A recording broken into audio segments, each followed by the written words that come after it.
नमस्कार, मैं हूं आपके साथ प्रिया तिवारी और आप देख रहे हैं केकेडी न्यूज। शुरुआत करते हैं रिपोर्टर्स रिपोर्ट के साथ। बिहार की गया में वजीरगंज बाजार पूरी तरह से भक्ति रस में डूबा हुआ है, जिसकी शुरुआत माता मधुरासनी पूजा के लिए निकाली गई कलश और शोभा यात्रा से हुई। यह शोभा यात्रा माहौरी भवन से प्रारंभ हुई, जो पूजन स्थल तक गई। यात्रा की अगुवाई में सजे हुए घोड़े आगे आगे चल रहे थे। वहीं सैकड़ों श्रद्धालु, महिला, पुरुष और बच्चे भक्ति धुन पर, बैंड बाजों पर झूमते हुए नजर आए। वहीं कई युवक पीले रंग के झंडे लहरा रहे थे और माता मधुरासनी का जयकारा लगा रहे थे। यात्रा में कई बच्चों ने नव दुर्गा और भारत माता का रूप धरकर झांकी में भाग लिया। और बताना चाहेंगे कि इस दरमियान पुलिस प्रशासन भी पूरी तरीके से मुस्तैद दिखाई दी है।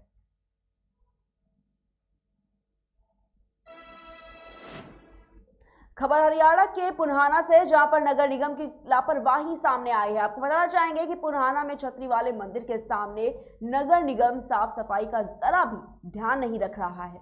यहां लगभग 5 महीनों से नाले की सफाई नहीं कराई गई। नाले की गंदगी ओवरफ्लो होकर रोड पर आ रही है। वहीं मंदिर के पुजारी लगातार एसडीएम मनीषा शर्मा से साफ सफाई की गुहार लगा रहे हैं, लेकिन किसी पर भी कोई असर नहीं हो रहा। मंदिर के पुजारी ने बताया कि यहाँ पर 5-6 महीने पहले नाले की सफाई नगर पालिका वालों ने की थी, लेकिन उसके बाद से कोई सफाई का नाम ही नहीं ले रहा है।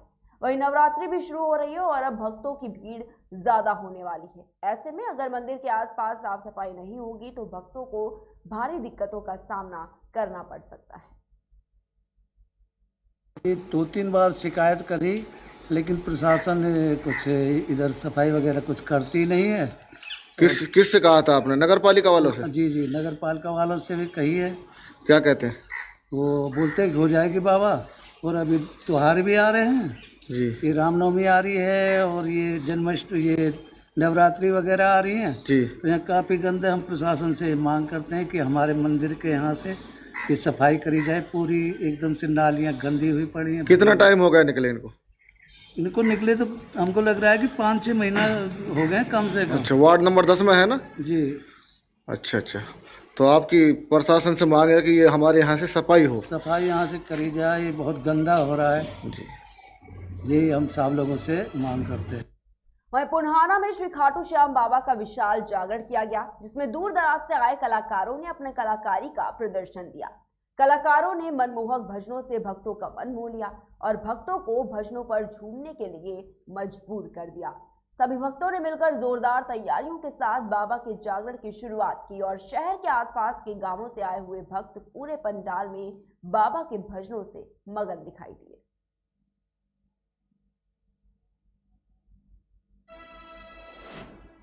वहीं पुन्हाना में डैमेज पड़े अंबेडकर पार्क को नए सिरे से तैयार किया गया है। बाबा साहब की नई प्रतिमा को एक नया रूप दिया गया। पहले जो प्रतिमा थी उसे हटाकर एक नए तरीके से नई प्रतिमा लगाई गई है। पार्क में नए तरीके के फूल पत्ती के पेड़ लगाए गए। इसके साथ ही आपको बता दें कि बाबा साहब भीमराव अंबेडकर की 14 अप्रैल को जयंती मनाई जाती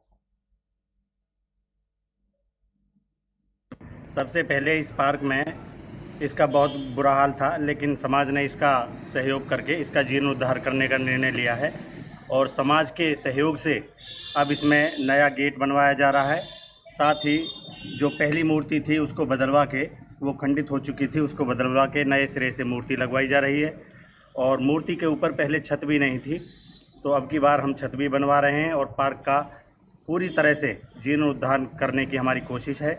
हमारी कोशिश ये है कि 14 अप्रैल से पहले ये इस गांव का, इस शहर का ऐसा पार्क बन जाए जिसमें सभी पर्यावरण को मानने वाले साथी और घूमने फिरने वाले साथी आकर यहाँ अपनी योगा आदि करें और समाज के सहयोग से हम इस कार्य को आगे बढ़ाते रहेंगे। इसमें लगने वाला जो खर्चा है वो सरकार से आया है कि आपने समाज के हिसाब से लिया है?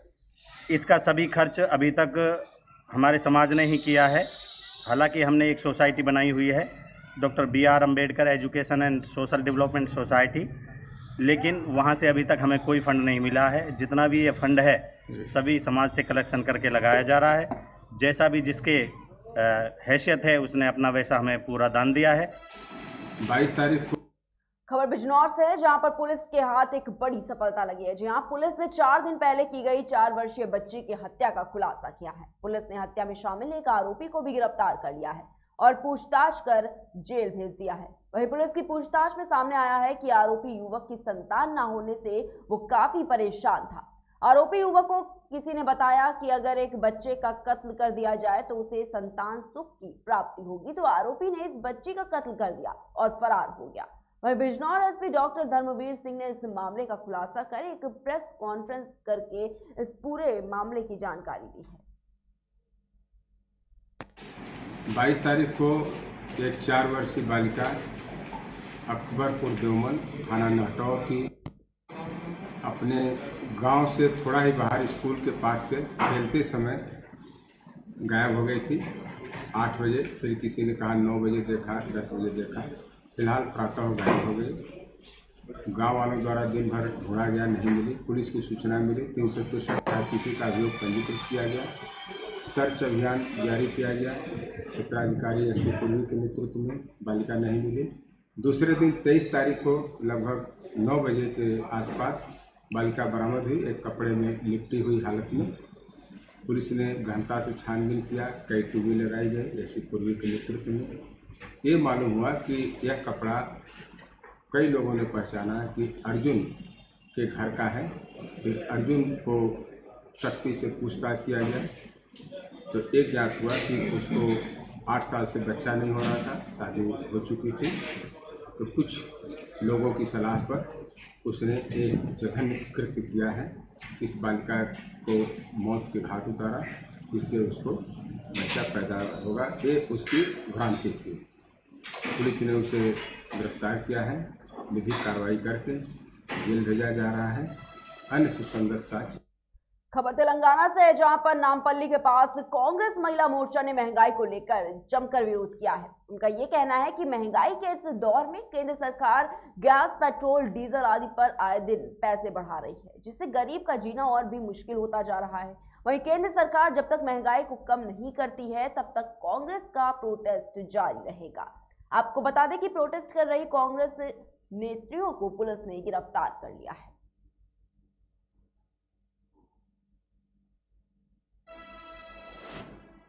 वहीं कन्नौज में नकल विहीन बोर्ड परीक्षा करवाने के लिए डीएम राकेश चंद्र मिश्र ने 94 परीक्षा केंद्रों की कमान खुद अपने हाथों में ली है। डीएम ने स्टैटिक मजिस्ट्रेट, केंद्र व्यवस्थापक के अलावा 18 सेक्टरों में मजिस्ट्रेट नियुक्त किए हैं। आपको बता दें कि प्रशासनिक अमले के साथ साथ एसपी भी जांच कर रहे हैं। किसी के भी पास नकल कराने का कोई मौका नहीं होगा। डीएम ने खुद जाकर सभी व्यवस्थाओं का जायजा लिया, सभी सीसीटीवी कैमरों की खुद मॉनिटरिंग भी की है। आज से जिले में हाई स्कूल और इंटर की बोर्ड की परीक्षाएं प्रारंभ हो गई हैं। आज पहली पाली में हाई स्कूल की हिंदी की परीक्षा थी, उसका हम लोगों ने निरीक्षण किया कई केंद्रों का, और सभी जगहों पर शांतिपूर्ण तरीके से परीक्षा संपन्न हो रही है। हमारे जिले में कुल 94 परीक्षा केंद्र बनाए गए हैं, जिसमें हाई स्कूल के 26,139 और इंटरमीडिएट के 22,335 बच्चे, कुल 48,474 बच्चे परीक्षा देंगे। पूरे 94 केंद्रों पर प्रत्येक केंद्र पर स्टैटिक मजिस्ट्रेट लगाए गए हैं। इसके अलावा केंद्र व्यवस्थापक के अलावा एक अतिरिक्त केंद्र व्यवस्थापक हमने बाह्य दिया हुआ है। पूरे जिले को 18 सेक्टरों में बांटा गया। 18 सेक्टर मजिस्ट्रेट अलग से लगाए गए हैं, 3 जोनल मजिस्ट्रेट लगे हैं।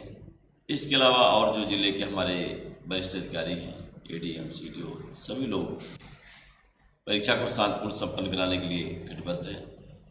हम लोग पूरी तरह से परीक्षा को शांतिपूर्ण और निष्पक्ष तरीके से संपन्न कराएंगे। वहीं हरदोई के बिलग्राम में पुलिस ने विवाहिता की हत्या के आरोपियों को गिरफ्तार कर जेल भेज दिया है। आपको बता दें कि बीते दिनों पिता और पुत्र ने मिलकर दहेज के लिए नवविवाहिता की हत्या कर दी थी। वहीं विवाहिता के पिता ने आरोप लगाया था कि ससुराल जन मृत महिला को दहेज के लिए प्रताड़ित कर रहे थे। मृतका के पिता की तहरीर पर पुलिस की कार्रवाई लगातार चल रही थी, जिसके बाद पुलिस ने आरोपी पिता को कन्नौज तिराहे से और पुत्र को तरौली गांव के पास से गिरफ्तार कर लिया है।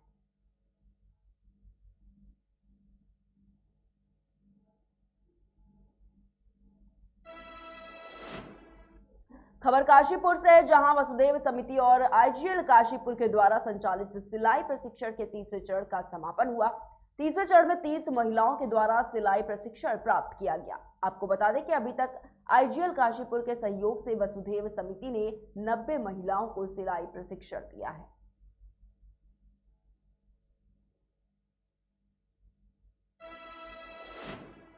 वहीं हमीरपुर के मारोली मोरम खदानों में अवैध खनन और ओवरलोड रुकने का नाम नहीं ले रहा है। जिले में ऐसी खदानें हैं जिनमें अवैध की आड़ में लगातार अवैध कार्य किए जा रहे हैं और भारी भरकम ओवरलोड वाहनों की निकासी लगातार सिसोलर मार्ग से हो रही है। एक और जहां जिला प्रशासन लगातार एक्शन मोड में आता हुआ नजर आ रहा है और लगातार ऐसा कहा जा रहा है कि अवैध खनन के खिलाफ कड़ी कार्रवाई भी की जा रही है, लेकिन कई ऐसे मामले भी सामने आ रहे हैं जहां पर अवैध खनन का कार्य जोरों शोरों से चल रहा है। ये 700-800 गाड़ियां हैं, लोड ओवरलोड, खदान वाले कोई ध्यान नहीं देते। बताओ मौत आ जाते हैं 35 किलोमीटर दूर गांव, हमारे पैर पे लग गया, ओंठ फट गया और जाम कहाँ तक देखे रहेंगे। तो कोई अधिकारी तो आता होगा? अधिकारी आते हैं, कोई नहीं सुनता। ओवरलोड गाड़ी देखो उल्टा जा रही है सारी, इधर से मरौली तक जाम है, 35 किलोमीटर गाँव है और हमें दिक्कत कितनी है, ओंठ फटे, हाथ पाँव टूटे, कोई अधिकारी नहीं सुन रहा है। यहाँ आप इसलिए मिले हैं तो आपसे हमारी बात हुई कि कोई आप सहायता कर सकेंगे। ये 700-800 गाड़ियां हैं, लोड ओवरलोड, खदान वाले कोई ध्यान नहीं देते। बताओ मौत आ जाते हैं 35 किलोमीटर दूर गांव, हमारे पैर पे लग गया, ओंठ फट गया और जाम कहाँ तक देखे रहेंगे। तो कोई अधिकारी तो आता होगा? अधिकारी आते हैं, कोई नहीं सुनता। ओवरलोड गाड़ी देखो उल्टा जा रही है सारी, इधर से मरौली तक जाम है, 35 किलोमीटर गाँव है और हमें दिक्कत कितनी है, ओंठ फटे, हाथ पाँव टूटे, कोई अधिकारी नहीं सुन रहा है। यहाँ आप इसलिए मिले हैं तो आपसे हमारी बात हुई कि कोई आप सहायता कर सकेंगे। फिलहाल बुलेटिन में इतना ही। देश और दुनिया की तमाम बड़ी खबरों को देखने के लिए देखते रहिए केकेडी न्यूज।